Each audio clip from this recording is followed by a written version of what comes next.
Pour ce premier volet d'Histoire d'eau, nous avons rendez-vous avec Vincent Rapuc pour une visite des microcentrales de la commune d'Isola.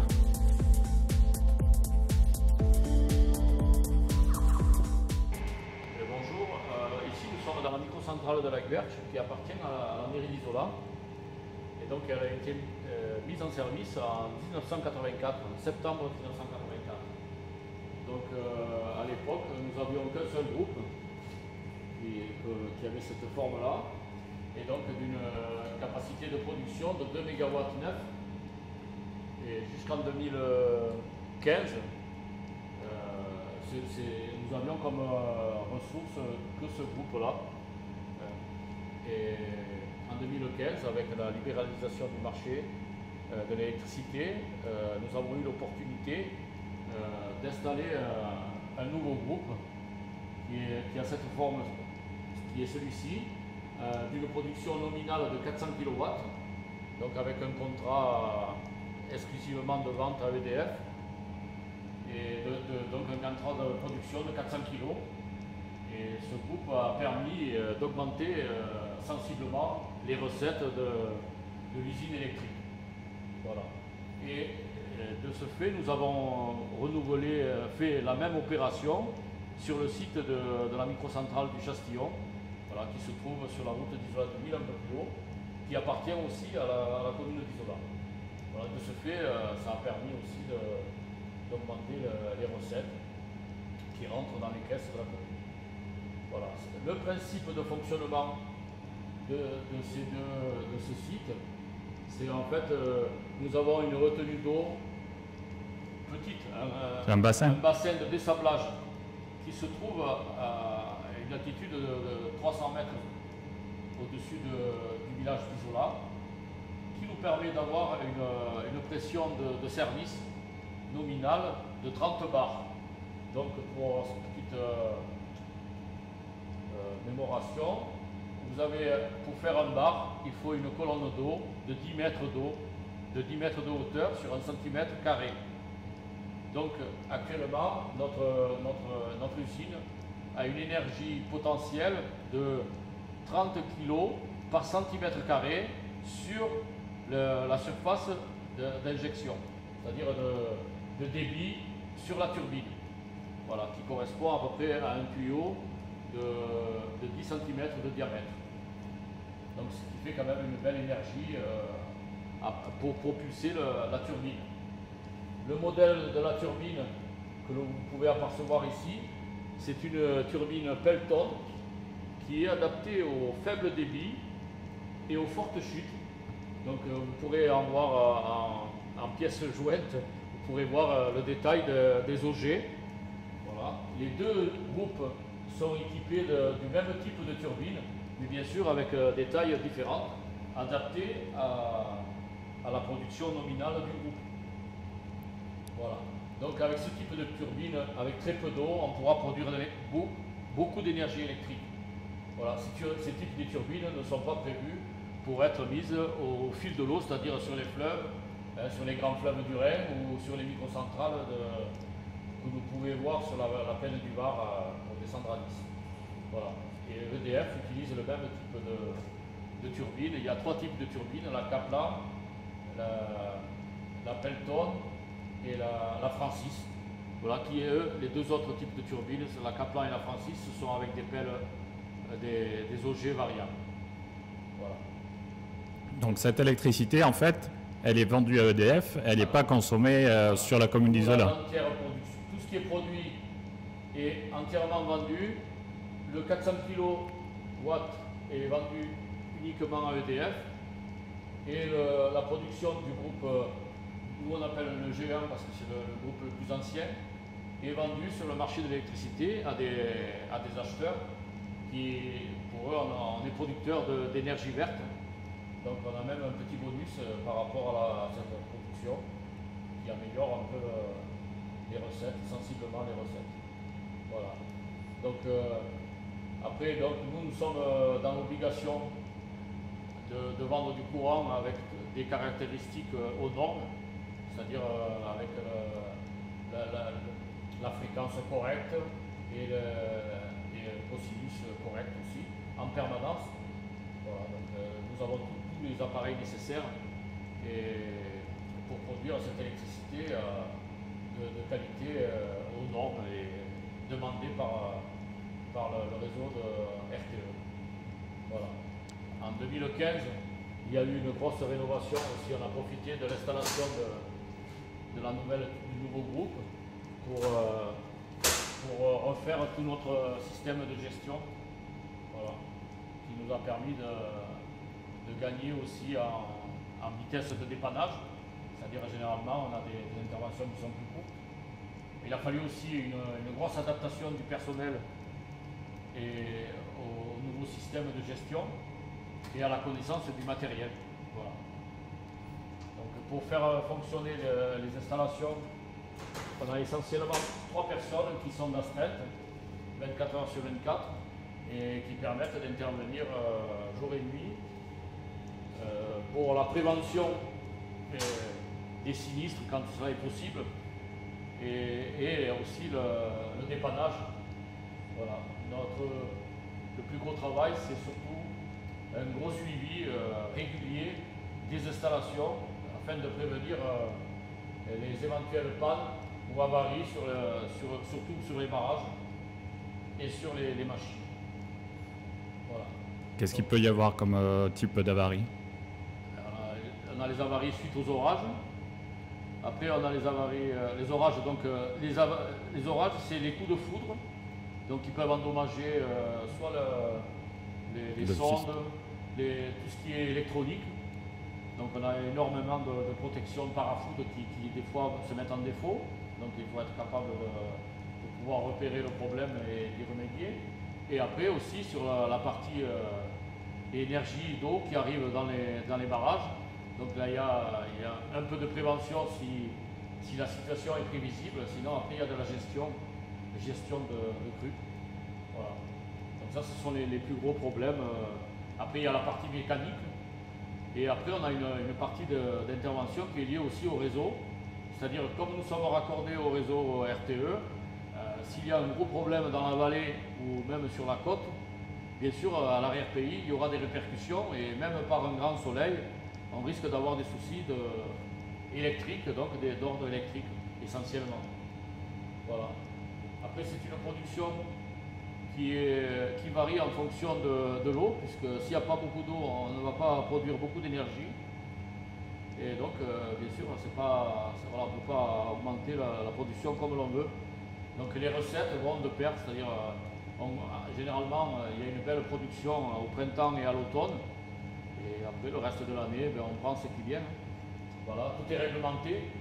On a un droit d'eau et donc on a une capacité d'eau à prendre. On a aussi des obligations, c'est de laisser passer une quantité d'eau pour maintenir la vie piscicole et autres dans le torrent. Voilà, donc tout ça est surveillé. Et réglementé. Et réglementé et surveillé. Voilà, nous sommes en capacité et contrôlés régulièrement par les services de l'État. Voilà. Nous avons des déclarations à faire aussi sur les prélèvements de l'eau. Voilà. Après, cette installation sur le site de la Guerche est couplée avec le vallon du Chastillon de Louche, que l'on peut voir schématiquement. Non, on ne peut pas le voir ici, mais donc il est couplé au niveau du village. Et le vallon de Louche permet d'alimenter aussi en parallèle un réseau d'arrosage qui permet d'avoir 80% des surfaces exploitées sur la commune irriguées. Voilà. C'est-à-dire sur le plateau de Louche et les vallées jusqu'au 4e canal en partant du bas jusqu'à 4 canaux, on a les réseaux d'arrosage. Donc en gros, on remonte sur 150 mètres de dénivelé pour arroser les deux côtés de la Tigné. Voilà, et la rive droite et rive gauche de la Guerche. Donc ça a permis, le fait d'avoir cette installation d'arrosage, ça a permis déjà de ne plus utiliser l'eau potable pour arroser, de maintenir beaucoup d'entretien, c'est-à-dire un peu d'exploitation agricole, mais surtout de l'entretien du paysage, c'est-à-dire il y a des gens avec l'eau d'arrosage ils ne font pas du jardin, mais ça permet de faire pousser d'arbres fruitiers, d'entretenir la propriété, et ça a permis quand même de maintenir le patrimoine agricole et végétatif en bon état. Voilà. Et après aussi, ça facilite l'entretien des espaces sportifs grâce à cet arrosage et au matériel qui suit derrière. On peut quand même entretenir correctement le stade, le jardin d'enfants et tous les espaces qui sont concernés par l'arrosage. Voilà. Donc ça a permis quand même un gros... Bien sûr, les recettes sont un gros atout pour le fonctionnement de la commune. Ça lui permet d'avoir une capacité financière assez correcte, voilà, pour des investissements autres que les microcentrales. Voilà.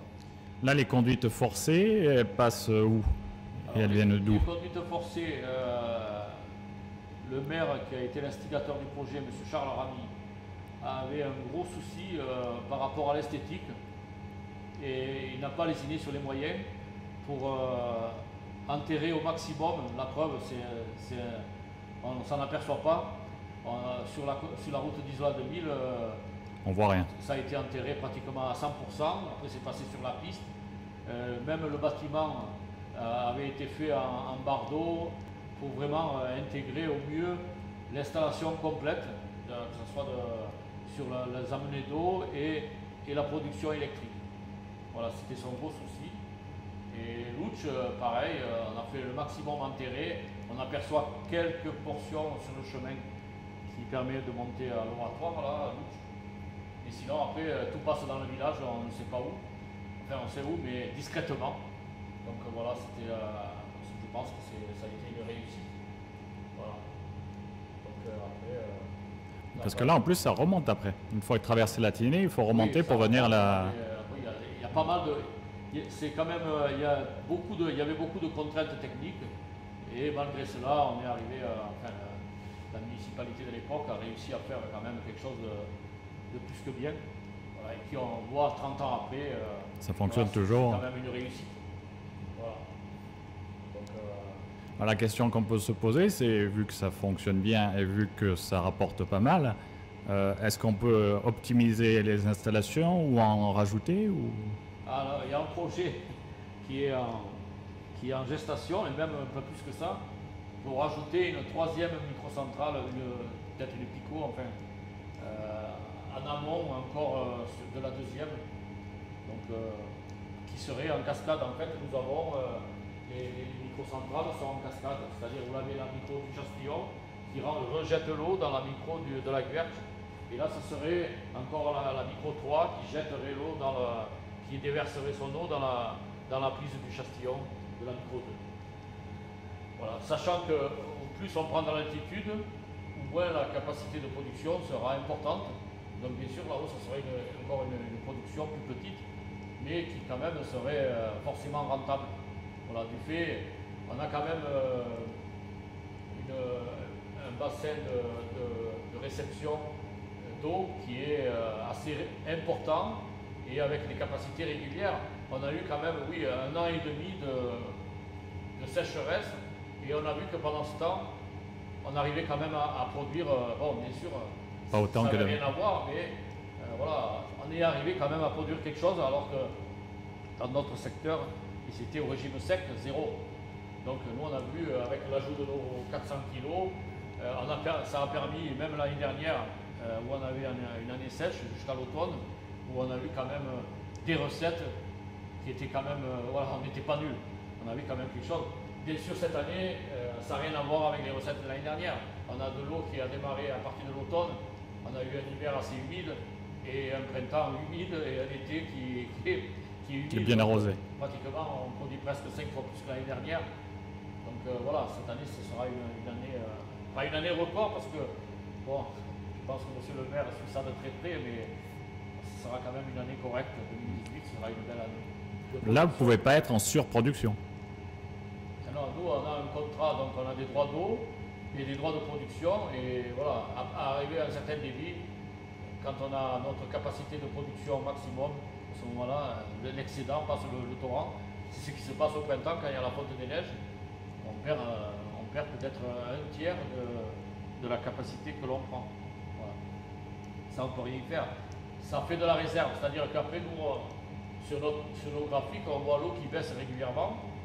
Mais avant de baisser la production, on a de la marge. Ce qui s'est passé cette année, c'est-à-dire que jusqu'à fin juillet, on était à Pmax et avec un peu de marge. C'est à partir de fin juillet où là, la marge a disparu et on a commencé à diminuer.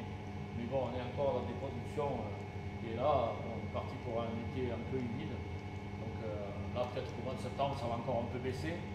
Après, au mois de novembre, généralement, novembre-décembre sont des bons mois de production par rapport à l'historique que l'on peut avoir depuis le début. Le printemps et l'automne sont des bons mois de production. Bon, l'hiver, après, on est vraiment tributaire des aléas climatiques. Les hivers très froids, bien sûr, avec l'eau se transformant en glace. Et s'il n'y a pas de neige, alors c'est la cata.